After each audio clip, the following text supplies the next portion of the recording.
I find it a little funny because she's asking me for evidence, but in our world today, imagine me coming out and calling names and talking, it wouldn't make any sense. And of course, like she said, I could be sued.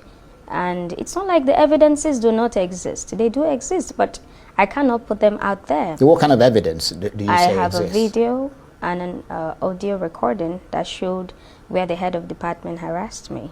And Right. I can't put it out there. So she responded to what she saw online with so much clarity, as if she had spoken to me or anyone. Yet she talks about one-sided, story. So it doesn't make any sense to me. Right. Well, let's get to the heart of the matter from your point of view. Tell us what happened to you briefly and how you came to be dismissed as a nun after 10 years as a reverend sister. Yeah, I joined the congregation of Mother of Perpetual Help of the Archangel Sisters in 2015. And in 2017, I was professed. And in 2023, I was finally professed. And after that, I experienced so many challenges. Of course, as a human person, your life cannot just be a bed of roses. And I had always confided in my superior general and my bishop. But the issue has always been that I was always complaining, according to them. Whereas what I sought was clarity. And Yeah, but what were you complaining to them about? about our relationship with the priests in Right. the diocese. And what was that relation? What were you telling them about that relationship? First, I think I wrote to the bishop that a priest was always shouting at me when I come to the office to talk to him. I worked under him, and it was just that I had to write because the bishop and many other people would not believe me, So I had to write to the bishop telling him that this priest was, harassing me and making me, Yeah, but not uncomfortable. sexually harassing Not you. sexually as at that point. Right. So when I So wrote when to did the it get to bishop, sexual harassment? Because that's the really serious one. I mean, yeah, I only reported verbally. yeah, I mean, they were So bullying you Yes. initially, Yes. which is bad enough. But what really got, really bad is the sexual harassment one. I mean, that's a if it's true, that's a horrendous thing. I mean, I tell us about that. reported to my superior. I spoke to her about a priest who I was living in the same compound with. Where was this? In a community where I was, in Auchi. Right, that's in Edo State. Yes. Right. So I told her that on a fateful day, I went into his room and he tried to touch me, and I don't just understand if this is a norm, if it's a normal thing. And she just told me to just Was that the ignore first him. time it had ever happened to you? That wasn't the first time. Right. Yes, there was a priest in 2016. She said I should go with him in his car to his parish for a week, and I felt that shouldn't happen. And another priest, he put his belt on my waist, trying to check the size of the cloth he would get me when I visit him. And that broke me. It gave me a lot of trauma in 2016, which is what they term madness in 2016. My dear Nigerians who are reacting on the comment section on all platforms, please, I'm also as confused as you are.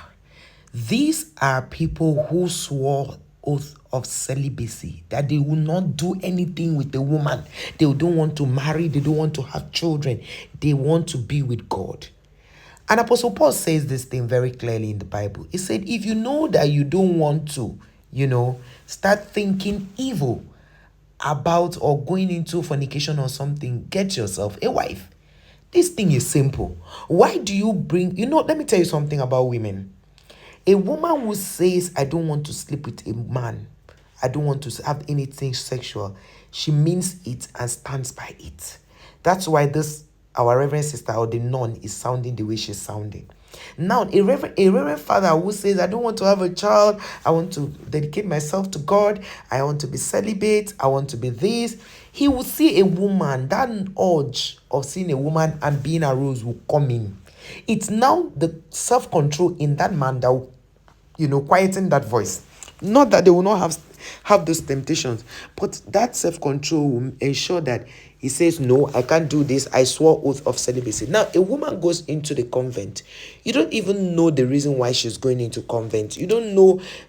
I know that there are some families that will say we must have a reverend father, they must have a pastor, a reverend father, a reverend sister, a doctor, a nurse. And that's not to say that if you're a reverend father, you cannot be a medical doctor. Of course you can. Now, if you are sworn oath of celibacy, if you have said you want to keep yourself holy, because I don't understand why you are saying that you don't want to do all of these things, but you want to now be sleeping with reverend sisters. You know, in those days when they tell us reverend fathers sleep with reverend sisters, we say it's not possible. But I'll tell you a story. Before this video ends, I'll tell you a story about how a reverend, 2 or 3 reverend fathers have tried to try me. And I told them, Father, you are a father. Oh, one asked me, if I wasn't a father, would you have had anything to do with me? I said, but you are a father. I cannot have anything to do with you. That particular reverend father was dating one of my neighbors. If I mention the local government now, the woman might watch this video and know. They were dating. One day I saw them at PDP Secretariat in Calabar. They were still dating. Long after my dad had passed, they were still dating.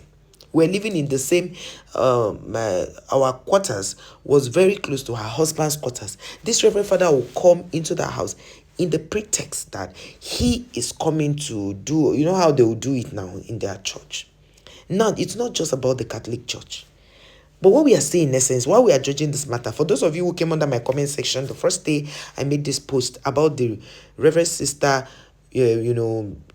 what she had to face, you said, she was supposed to keep it to herself. Some people say she was supposed to report to the authorities. I hope you are listening to her testimony. And if you want to watch the full video, please go to Arise TV on YouTube. You watch this full video and you will see everything she said. My take is that I'm not a Catholic, but have I had, reverend fathers making advances at me? Yes. Have I had a reverend father who I thought maybe he was my family friend? He had invited us to his house. I came with, who did I even go with that day? I met another sister who is from his own parish, cooking Isiewu in his house.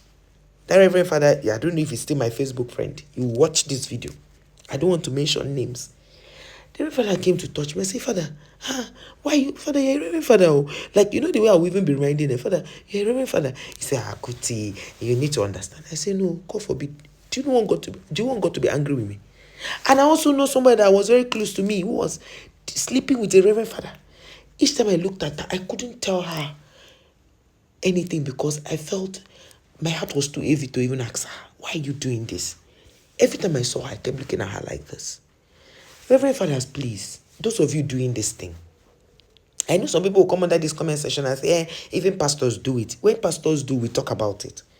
Please, it is unkind for you a woman who has decided that she will not sleep with a man. She now went to convent so that she will not have anything to do with a man. And you don't know the reason, her convictions and everything that made her go to seminary or how they call it, to convent. You now want to take undue advantage of her. And I was so glad to see some people on the comment section saying that they are Catholics and they will never support a reverend father taking undue advantage of a reverend sister. That this thing they are saying, if you talk, you're talking about against the church, is a lot that is going on and is making a lot of people aid and abet, making people to do things they're not supposed to do. I did a series about my experience with reverend fathers one time like that on one of my channels. And a lady who attends my church, I will not be mentioning her position in my church, told me that, why am I exposing these things? Don't I think it is going to rub off badly on the Catholic Church and the church in general? I was so disappointed in her. Until tomorrow, I never had any serious conversation with her. When I see her, I just greet her and pass. And in fact, when I say I'll come in, I pass another way because I don't understand why people cannot talk about their experience, what they have experienced with a certain group of people. And you see, this is the reason why a lot of people are raped and nobody talks about it, because they feel that when they talk about it, nobody will listen to them. People will even judge them. So I was surprised to see some sisters who I feel I looked up to, or let's say trusted their kind of Christianity, on Facebook saying that this lady is not supposed to say this thing in public. She's supposed to come and tell the authorities. But are you listening? I hope you watch this video to see that she actually did talk about it. But what did they do? They asked her to keep quiet. They termed her mad. So if you were in her shoe, what would you have had her do? Now she's being invited. A reverend sister who is supposed to be like a Mother Teresa sends her off with another reverend father to go and do what exactly? Guys, thank you for watching. Let me know your thoughts on the comment section. Was she